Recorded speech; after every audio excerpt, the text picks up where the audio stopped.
এবং নসিহতের কথা হুজুরে বললেন মৌলানা তাজুল ইসলাম সাহেব।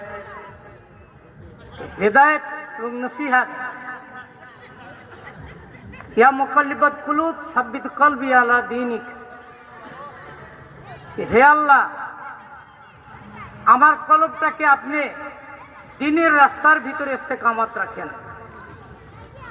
আর এই কথাটাকে তাফসীর করার জন্য দেওবন্দের একজন মুফতি আজম হিন্দুস্তান, মুফতি মাহমুদ হাসান রহমতুল্লাহ আলাই, ফতুয়ায়ে মাহমুদিয়ার মুসান্নিফ লেখক, উনি বলছিলেন, ভাই যারা মাদ্রাসায় লেখাপড়া করায় তারাও সঠিক রাস্তার ভিতরে আছেন, যারা তবলিগ জামাতের ভিতরে দাওয়াত ও তবলিগের কাজ করেন তারাও সঠিক রাস্তার ভিতরে আছেন, যারা রাষ্ট্র পরিচালনার জন্য ইসলামী দলগুলো সঠিক রাষ্ট্র পরিচালনা করার উদ্দেশ্যে দ্বীনের কথা বলে তারাও তাদের রাজনীতিও হবে সঠিক রাজনীতি, যদি তারা ইসলামের পরিভাষার উপরে কোরআন হাদিসের দৃষ্টিতে